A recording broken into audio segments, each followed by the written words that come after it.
2019. Now I request Santosh Desai to give a talk on mobile OS.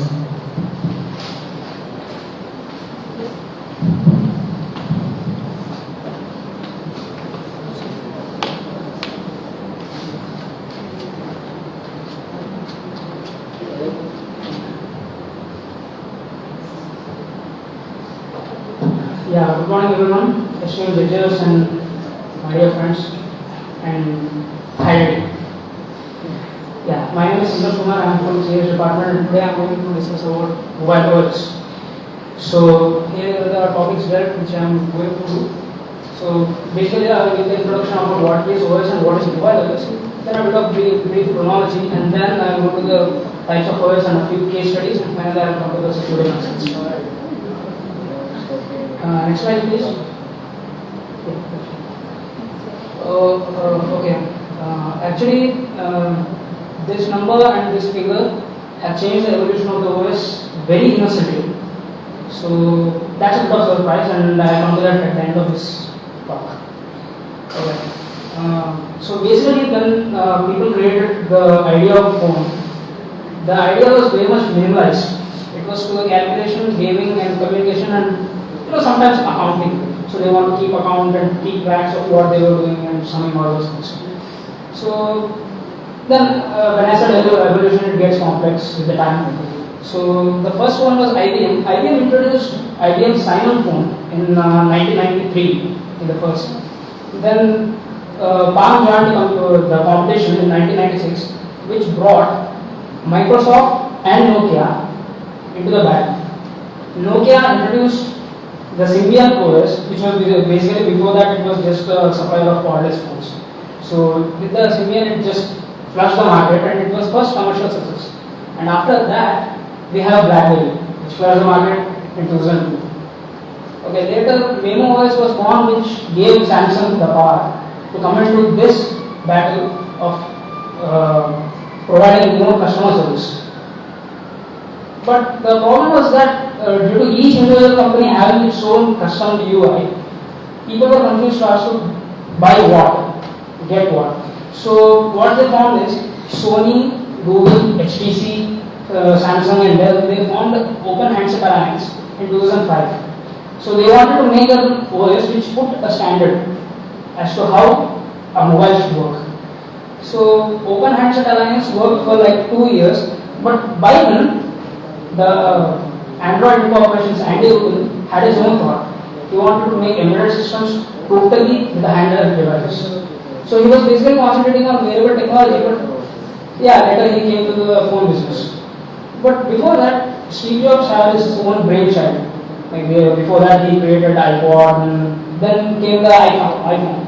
So the only problem with iPhone was it was very expensive. So people wanted cheaper and more efficient stuff. So yeah, as we know, 2009, I think it was Gingerbread, which flooded the market with its own OS and its own custom UI. By then, they used Linux kernel. So yeah, the era of Linux collaboration started from there. So we have Vada, Memo, Nego, and all other Linux oriented things. And recently we have Jolla also. Jolla has released that selfish OS. Yeah, next. So what is the difference between OS and mobile OS? The basic difference between mobile OS, it starts from the basic definition of the OS itself. So an operating system is a software that manages the hardware and software resources, and basically it performs the data abstraction to hide the basic content of the underlying principles. So we have like major computer systems like Windows and Linux, and we have iOS and Android for phone systems. So yeah, I can discuss about the OS platforms, real-time operating systems, which basically concentrated on the underlying applications rather than customer utility. And then we have single tasking systems, which only provide like one tasking. And we have single-user multitasking systems that don't exactly do multitasking like the previous one. Even WebOS was a multitasking system, but official multitasking system was the Android. So you can run multiple processes simultaneously. Then we have the difference between desktop OS and mobile OS. Yeah, here also. The basic difference between desktop OS and mobile OS is that the phone part, when the communication call is received, how do you assert the other applications according to the call? So that defines how mobile OS works. So we have other things like size and memory and security and support to various applications. Like you cannot run Photoshop on a phone. So in that way. Okay, next slide please. Then we have a few case studies. Yeah, this was the first smartphone of my cousin. It was never released in India, and he didn't allow me to play with that. Okay, anyways. So Palm OS was created by Jeff Hawkins. It basically used Motorola and ARM processors, but ARM was used in more advanced fashion. Palm OS has its own contribution to the mobile OS industry, which is like single tasking environment. Like there is no changes and there was no like stacking up in between. So it was first continuous operating system in that way. Then we have a monochrome resolution, and yeah, the touch facility was like it had a growth spurt, you can say, in the handwriting recognition rapidly too. And then we have synchronizing the pieces, so you can upload and download the music from the net, and you can, from the PCs you can store the data. Like the capacity of the memory card and all this stuff, they were included in this one. And we have all other generic applications like email to lock, USB infrared, and other things. So the only thing is that there was no security concern in this. It was just like a play toy. So there was no security concern over that. So these were attacked by Liberty Crack, Page, and Waco viruses. And there was poor customer like UI, and there was poor customer support. So that was bad in this. Then we had Symbian. Symbian was basically a Nokia collaboration, like people think in that way, but it was actually Xeon's project. So under the Epoch. So it debuted with Nokia S60, and it was very much commercially successful because of its customized UI. And the user interface was so glad that even from children and to the elders also they can use very easily. And there was no like manual to read to understand the words. So that was the achievement of that, and it has its own principles and gallery of achievements. So it was also the first mobile to use an antivirus. It had so many viruses that they had to put an antivirus for it, and Bulgari was the official antivirus that was supplied, like McAfee and other stuff what we have today. So the Qt framework which was used by Symbian is now a standard in the market. And then we have touch feature, which is actually like virtual keyboards and virtual drawing. So that was actually a project under the codename Orbit. And then we have multi-language, and it had its own kernel. The specific achievement of the Symbian is that it made its own version of C++. So making its own version of C++ ensures security to a greater level. So you can't just go and just do that. And it was not open source, so that was the advantage. Can I start this?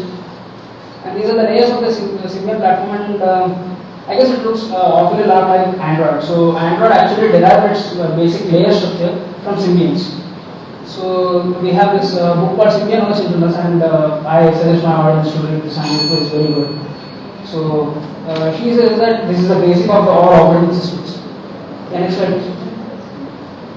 Then we have security features, but there was this virus called Carrot, and Carrot actually, and it has 13 strains in all. So I have the source code in my blog, so if you want you can download it. Yeah, then we have Android OS, so we have already seen this chart so many times, so I won't be discussing about that. The basic Android features are these, which were not there before, and most importantly, and what I like is the adaptability. Different screen sizes and different handheld devices with different microprocessors. So after that, we come to the iOS. We think that even iOS is the most secure one. It is actually a hype. iOS is the least secure if you can just go through the code, but Apple doesn't throw away the code, so we don't know.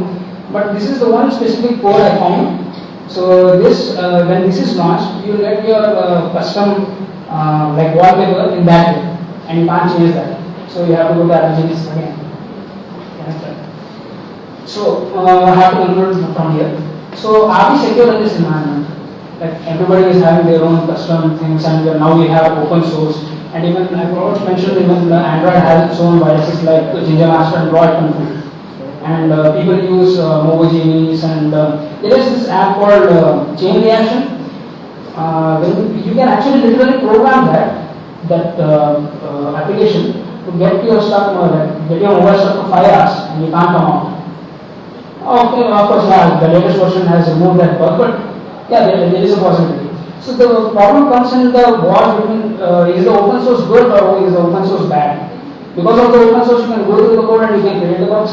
If the open source is bad, then yeah, even somebody can do that, and if you can perform by yourself, then you can't do the bug. So this right. So Edward Snowden says that in the technological revolution in this era, we are actually insecure in a total, like in a wasteland. And India is 26th country to be technologically secure after we are having most employees in Apple, Windows and other things. So this is actually a pathetic concern, and what we need today, according to Neil Minister, is that we need our own operating system, we need our own technological independence. If that is not possible, what is the guarantee that NSA is not spying on us when it can spy its own citizens? And Osama bin Laden was caught doing that spying only. So in that case, when they can come till Pakistan, why not India? And the previous slide, there was this guy called Papyrus. He says that this guy. So he says that RBI may be secure, but it is as secure until somebody gets to break it. The only thing is that there was a peace treaty that prevents RBI from that. RBI is seeking foreign technology to keep itself safe. So actually, in my words, this is pathetic, and we have angry birds flying on us. So I conclude here, and did I mention about the green bands? Yeah, actually I was about to speak about the Delphi-Hellman encryption codes. That was actually my topic. Time was not speaking, sorry. So actually what happens is, I'll give you a brief. When you send an encrypted data, so you can also receive an encrypted data in the same way. So for that there should be a base, and there should be a device, they call it a divisor to get the actual encryption to be. So that is what, that depends on this one, the lyrics. Sorry for taking more time. Thank you.